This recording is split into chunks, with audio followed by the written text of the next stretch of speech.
Hello everyone, my name is Neha. Welcome back to my YouTube channel Crack UGC Net JRF with me. This is part 1 of our UGC Net Paper 1 series. If you are preparing for UGC Net, then subscribe my channel. First, you have to know the syllabus if you are preparing for UGC. You can find the syllabus in both Hindi and English medium on the official NTA website. Our UGC net paper 1 syllabus divide into 10 units और हम इस part में first unit जो कि है teaching aptitude इसको cover करेंगे. So let's start. Unit 1 of paper 1 जो कि है टीचिंग एप्टीट्यूड. इसमें हम concept of teaching, characteristics of teaching, objective of teachings, levels of teaching और models of teaching, learners characteristics, adolescence and adult learning, factor affecting teaching, teaching support system और evaluation system हम इसको पढ़ेंगे. सबसे पहले है कॉन्सेप्ट ऑफ टीचिंग. अगर मैं आपको एक सिंपल लैंग्वेज में पूछूं कि व्हाट इज़ टीचिंग, टीचिंग क्या है, तो आपका क्या आंसर होगा? टीचिंग मतलब सीखना कुछ. हाँ, टीचिंग मतलब कुछ सीखना. अगर हम कॉन्सेप्ट ऑफ टीचिंग की बात करें तो इसका मतलब है teaching is a communication between two or more persons who influence each other by ideas and learn something in the process of interaction. मतलब टीचिंग दो और दो से ज़्यादा लोगों के बीच इंटरेक्शन है. किस चीज़ का? आइडियाज़ का. आइडियाज़ का इंटरेक्शन है जिससे वो कुछ सीखते हैं, उसको हम क्या बोलते हैं? टीचिंग. आगे है फॉर्म्स ऑफ एजुकेशन जिसको 3 पार्ट्स में डिवाइड किया गया है. फॉर्मल एजुकेशन, इनफॉर्मल एजुकेशन और non formal education. Formal education जो प्लान्ड होती है, डायरेक्ट होती है और ऑर्गेनाइज्ड होती है. जो हम एजुकेशन स्कूल और कॉलेजेस में जो हम ग्रहण करते हैं एजुकेशन, वो होती है हमारी फॉर्मल एजुकेशन. और इनफॉर्मल एजुकेशन जो हमारी अनप्लान और इनडायरेक्ट होती हैं, जो हम डे टू डे एक्टिविटीज़, जो हम डेली लाइफ में अपनी फैमिली से कुछ सीखते हैं, अपने इन्वायरमेंट से कुछ भी हम सीखते हैं, वो सारा कुछ इनफॉर्मल एजुकेशन में आता है. और है formal education, non formal education. Non-formal education an integral and flexible lifelong learning process between formal and informal education. जो नॉन फॉर्मल एजुकेशन जो एग्जिस्ट किसके बिटवीन करती है? फॉर्मल और इनफॉर्मल एजुकेशन के थ्रू. ये एक्स्ट्रा करिकुलम ट्रेनिंग होती है, सोशल और अडल्ट लर्निंग होती है. मतलब अगर हम किसी इंस्टीट्यूट में जाकर सीख रहे हैं, किसी प्राइवेट इंस्टीट्यूट में, फॉर एग्जांपल आप मेरी यूट्यूब में मेरी वीडियो देख रहे हो, इसके अकॉर्डिंग आप सीख रहे हो, ये भी तो एक नॉन फॉर्मल एजुकेशन प्लेटफॉर्म है ना. समझ आ गया? आगे है कैरेक्टरिस्टिक्स ऑफ टीचिंग. टीचिंग की क्या कैरेक्टरिस्टिक्स हैं?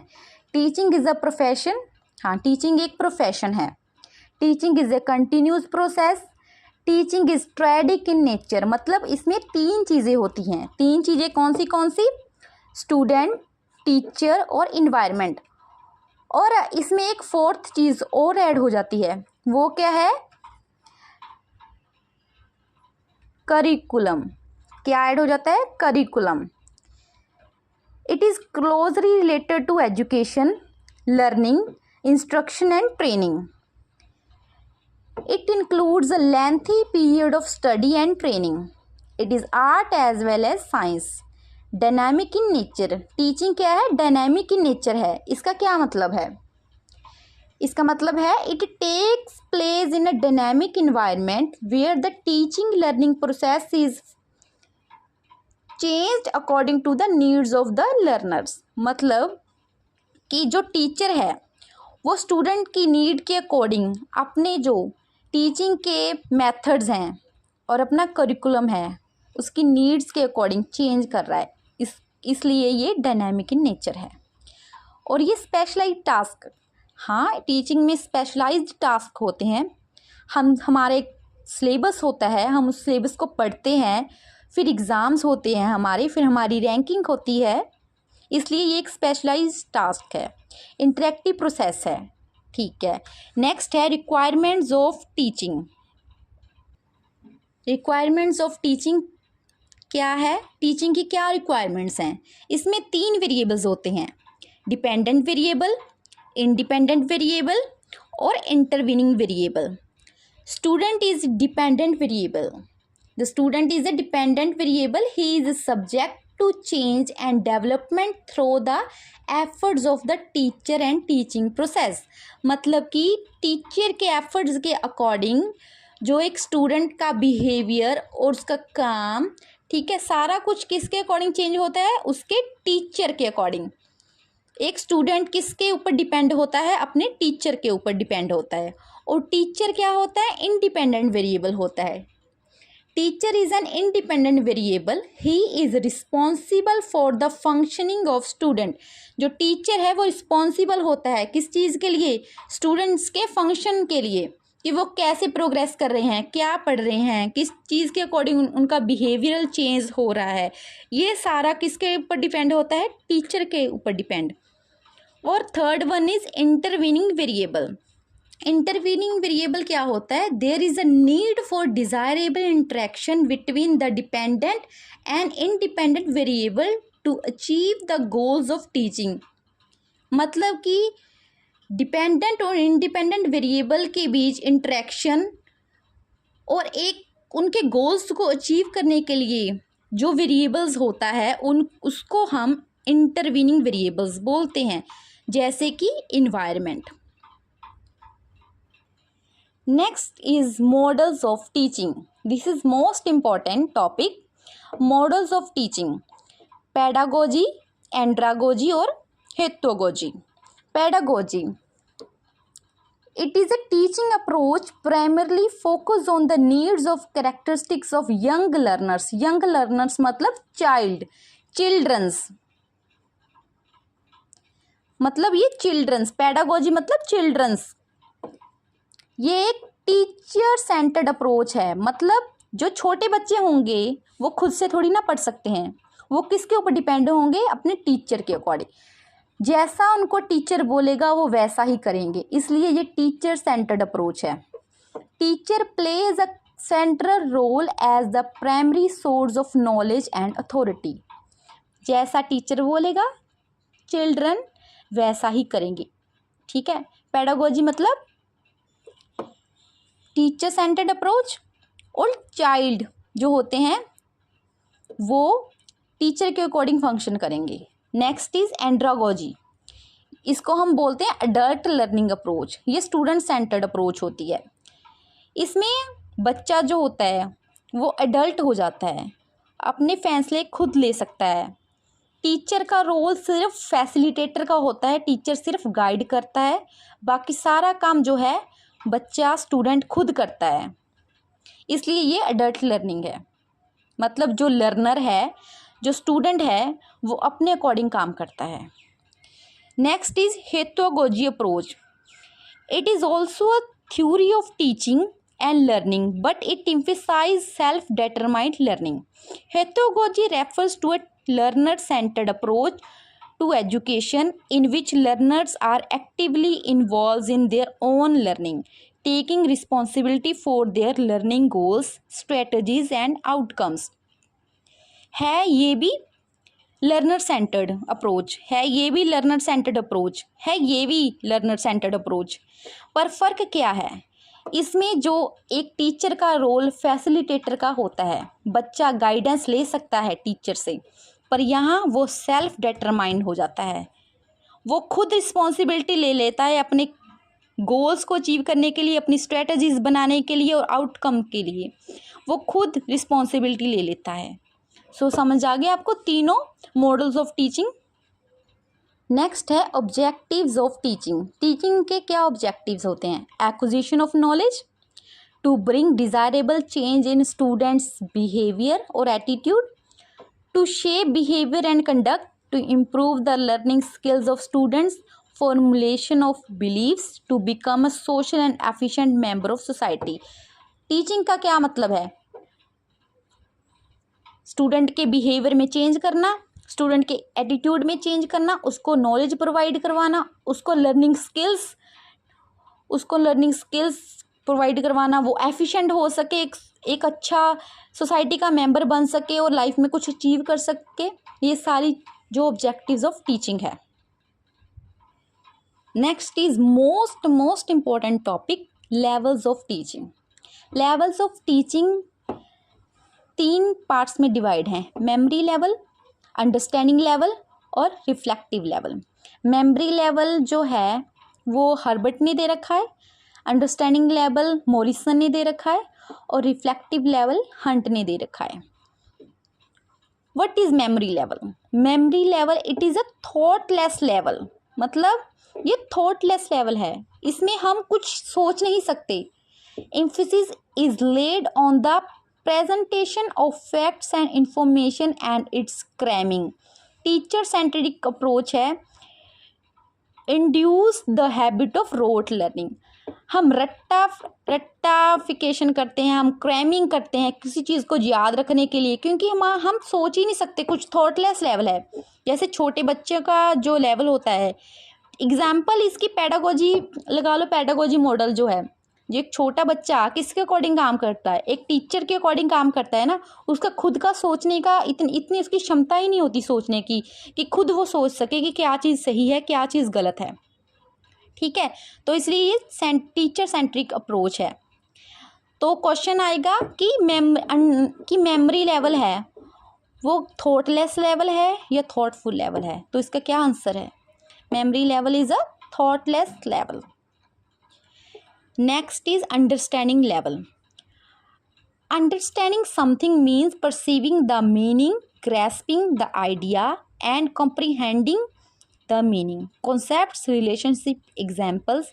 लर्नर सेमी एक्टिव होता है, थॉटफुल लेवल होता है, मेन रोल टीचर का। अंडरस्टैंडिंग लेवल, इसमें हमें समझ आने लगती है, मेन रोल पर टीचर का ही रहता है, इसमें हमें समझ आने लगती है। लर्नर जो है सेमी एक्टिव होता है, एक्टिव तो होता है, इसमें तो बिल्कुल ही एक्टिव नहीं होता, इसमें तो जैसे टीचर बोलता है वैसे करता है, पर इसमें लर्नर जो है सेमी एक्टिव होता है, वो समझने लगता है, थोड़ा उसको कॉन्सेप्ट समझने आने लग जाते हैं, रिश्ते उसको समझने आने लग जाते हैं, रिलेशनशिप समझने आने लग जाते हैं, एग्जाम्पल्स देता है, एग्जाम्पल्स उसको पता चल जाते हैं, याद रहती हैं, क्योंकि ये थॉटफुल लेवल है। टीचर का रोल मेन ही होता है, ठीक है, पर उसको समझ आने लग जाती है। मेमोरी लेवल में तो बिल्कुल ही कुछ नहीं पता होता। तो next is reflective level.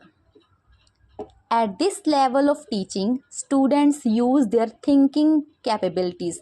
Highest thoughtful level, ये हाईएस्ट थॉटफुल लेवल है, इसमें हम अपनी प्रॉब्लम सॉल्व कर सकते हैं।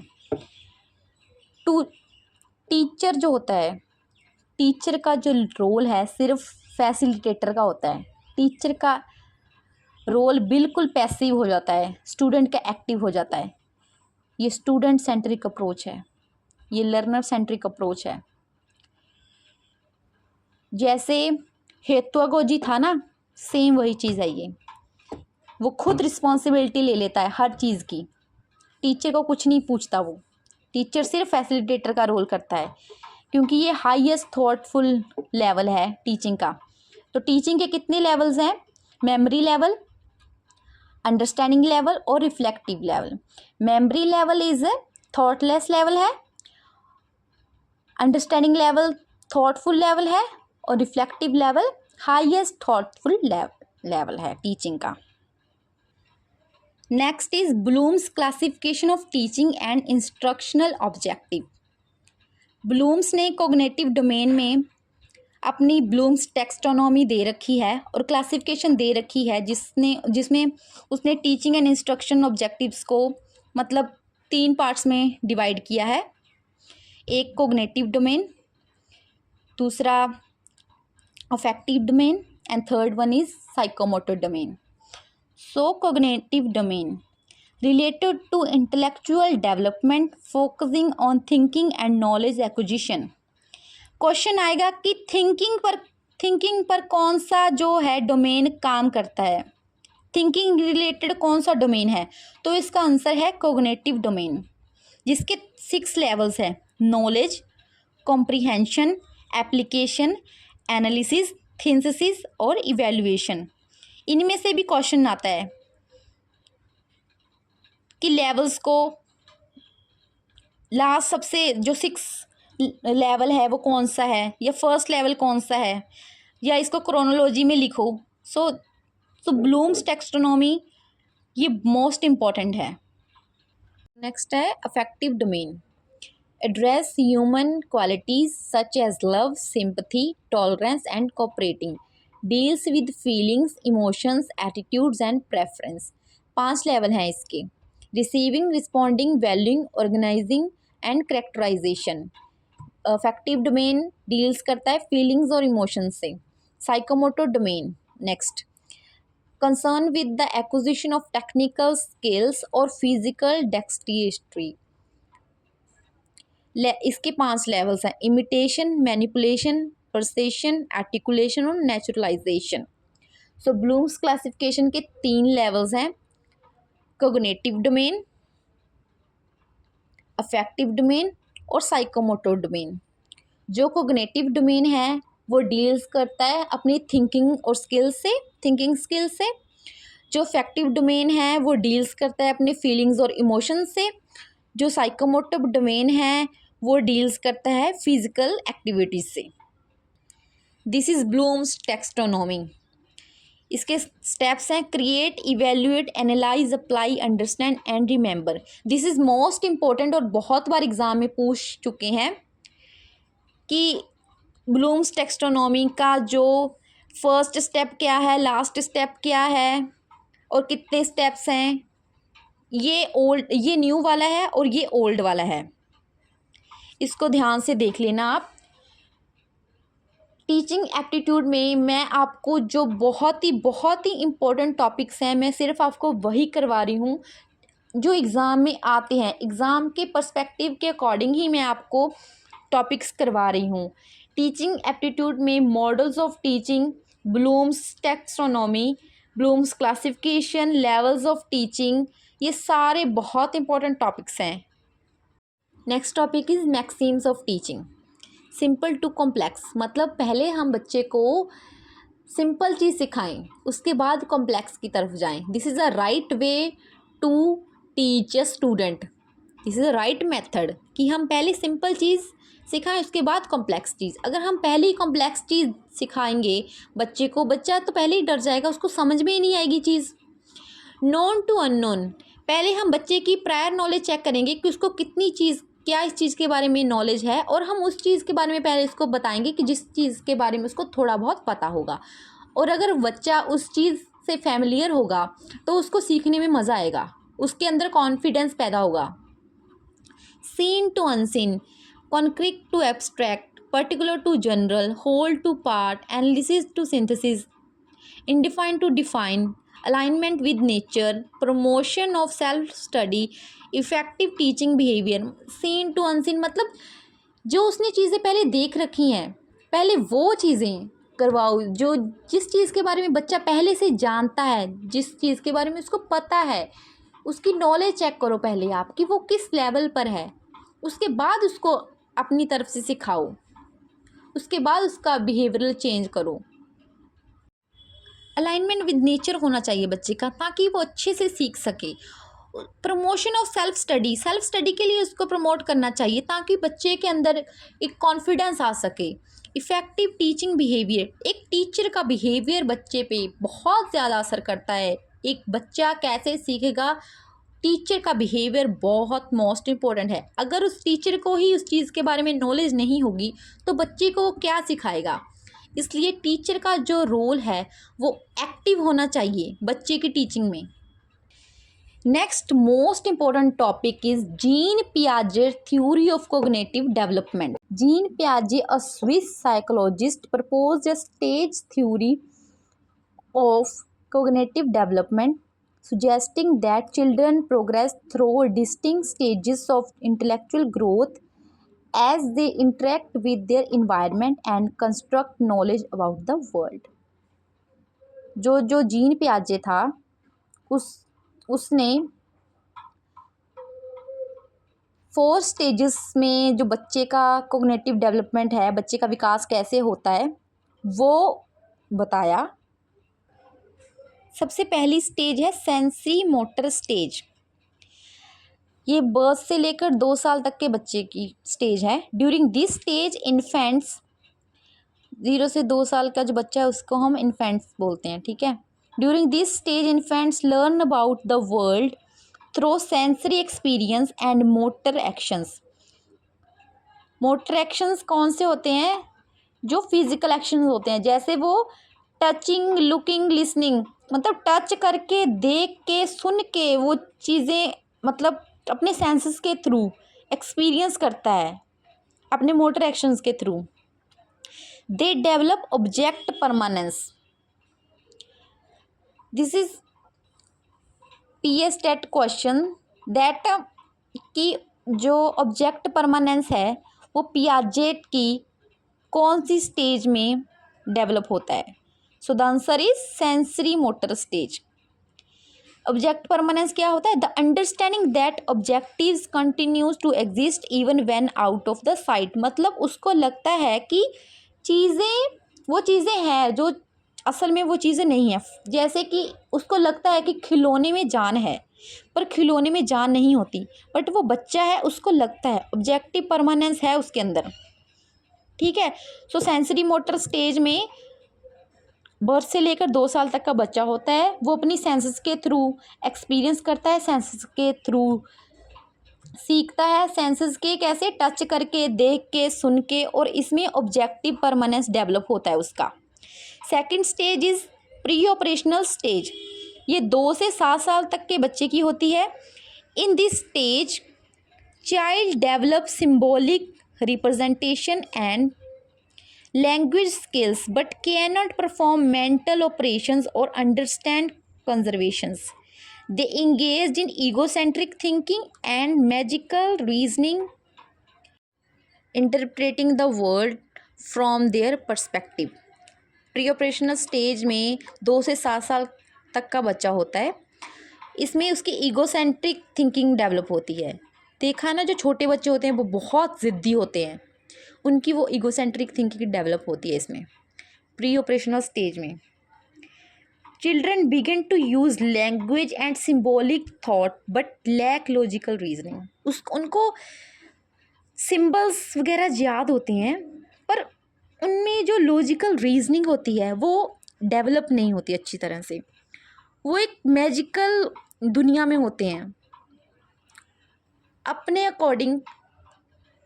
अकॉर्डिंग ही वर्ल्ड का जो पर्सपेक्टिव है बना लेते हैं। उनको पता नहीं होता, वो एक सपनों की दुनिया में होते हैं। तो ये प्री ऑपरेशनल स्टेज में होता है। Third is concrete operational stage. ये 7 से 11 साल तक के बच्चे होते हैं।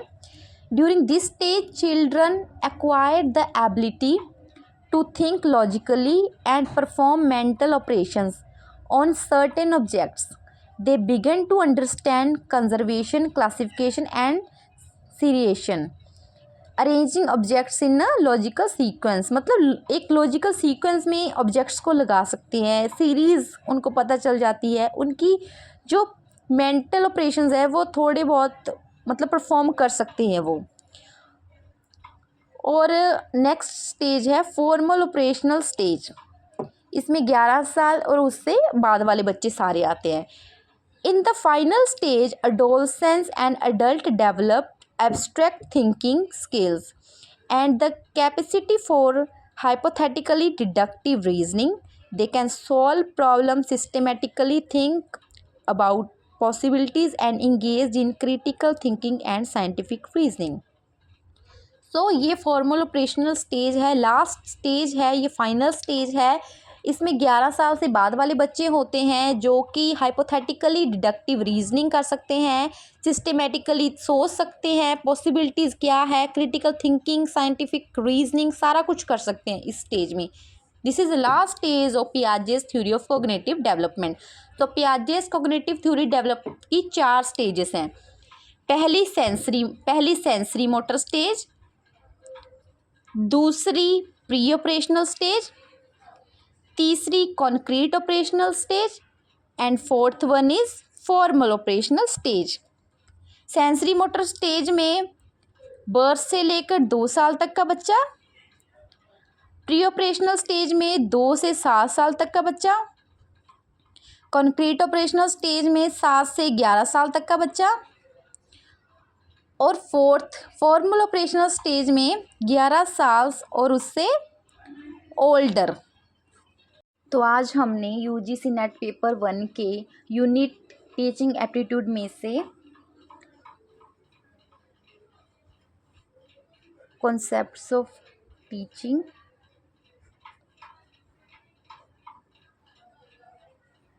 Forms of education,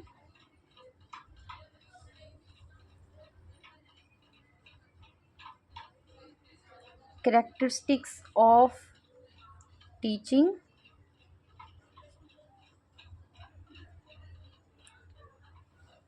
requirements of teaching,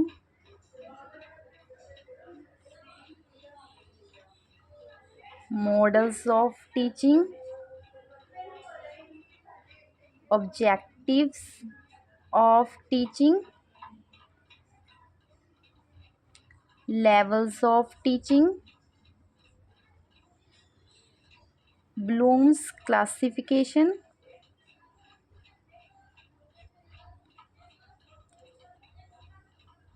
maxims of teaching,